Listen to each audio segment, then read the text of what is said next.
The movie Philadelphia brought on a lot of controversy within the gay community and left people wondering if this movie was good for gay people.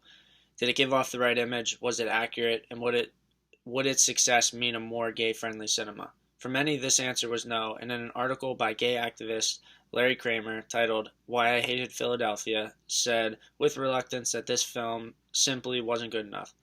He says that the film is dishonest and often legally, medically, and politically inaccurate. For many, this film may have never been good enough, as it was one of the first to cross the boundary of the topic of AIDS in the gay community.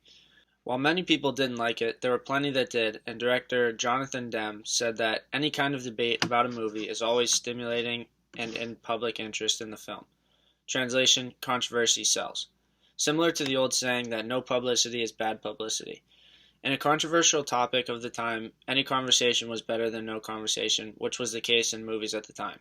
This helped to start a discussion that was not being had at the time both in cinema as well as real life. The fact that such a famous actor such as Tom Hanks was the one to play a homosexual in the movie played a huge role into shifting being in the cinema.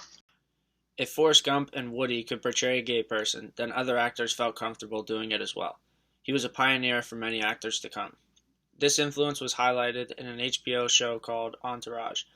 In the show, the main character is an actor who is just getting his start in Hollywood. He brings along with him his brother, who is also an actor, and their two best friends who help to manage and help him out with things.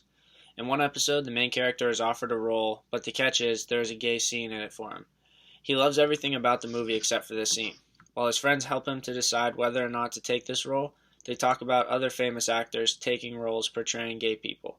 The very first one that they mention is Tom Hanks in Philadelphia. Vince's brother says to him, "Look, Vince, there's no shame in playing gay. Look at Tom Hanks, Philadelphia. The guy won an Oscar."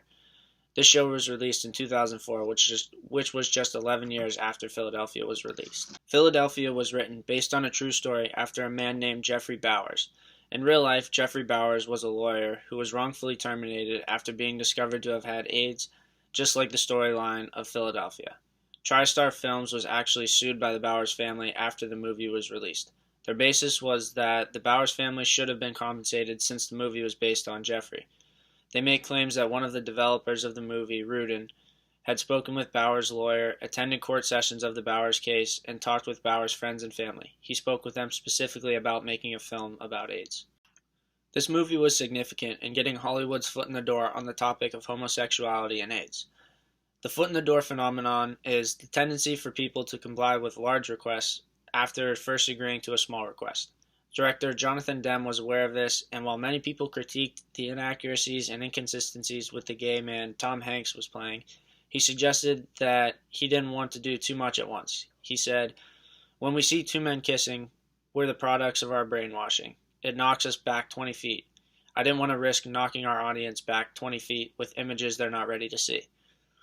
As he knew the topic was barely discussed and feared that if he went all in on a gay scene in the movie or things along those lines, that the audience would be put off and the conversation would not have been started for fear of what. He suggests that he wanted to ease the crowd into it by just getting the topic out there. It could be argued that even though people didn't like the way he did the movie, it is the way it needed to be done in order to gain traction and allow it to develop into the discussion we are still having today in a much more comfortable sense. The decision to name the movie Philadelphia seemed logical, however, it wasn't the first option.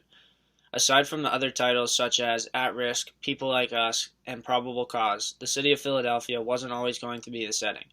Directors considered multiple other cities, but ultimately landed on Philadelphia partly because of its access to a real courtroom they were able to film in for a long period of time. What could be better than the city of brotherly love, a place filled with energy and sights, and not to mention the place where the Declaration of Independence was signed? With this being a movie of a new discussion, what better place to be the birthplace of that topic than the birthplace of our country?